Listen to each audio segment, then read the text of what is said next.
បាទវីដេអូនេះសម្រាប់បងប្អូនដែលប្រើប្រាស់នៅម៉ូតូ Click អញ្ចឹងពេលដែលម៉ូតូយើងនឹង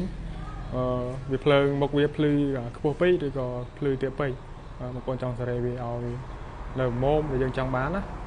អញ្ចឹងខ្ញុំមកប្រាប់ពីកន្លែងសេរីចំពោះម៉ូតូ Click ណាបាទអញ្ចឹងករណីម៉ូតូ Click នេះគឺ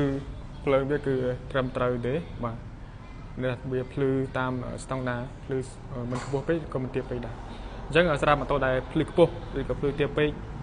ខ្ញុំនឹងប្រាប់ពីវិធីសេរីដើម្បីឲ្យត្រឹមត្រូវបាទអញ្ចឹងកន្លែងសេរីគឺនៅខាងក្នុងនេះបាទក្នុងនេះ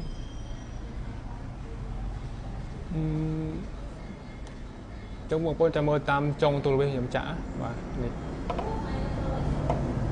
អញ្ចឹងយើងមានទូរវាសមួយក៏អាចសេរីបានដែរកន្លែងនេះមានស្ពឺយើងសេរីស្ពឺដៃបាទ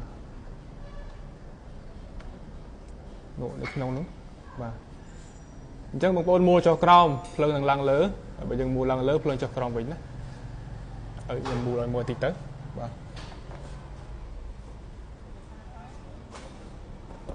បាទឥឡូវមើលភ្លើងនេះវិញ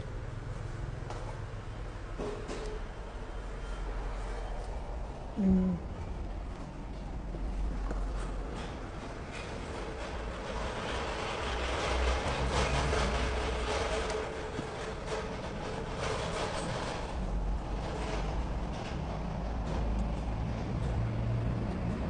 ាទគឺថាមួលចុះក្រោមភ្លើងឡើងលើណាបងបាទ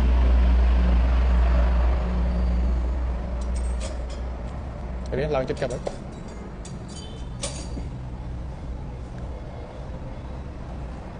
បាទនេះចាប់នៅនឹងបាត់ហើយឥឡូវយើងមួលលាក់វិញ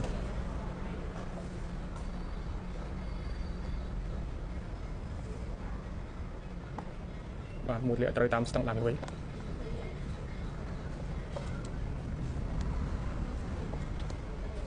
បាទអញ្ចឹងប៉ុណ្្នឹងគឺថាអូខេហើយសម្រាប់បងប្អូនអាចចង់តលាក់អាចតលាក់ខ្លួនឯងបានបាទគឺកន្លែងខ្ញុំប្រាប់គឺនៅចំណុចខាងក្រោមនៃក្រោមភ្លើងរបស់វាហ្នឹងឯងចំពោះម៉ូតូ Click ណាបាទឬក៏ Vario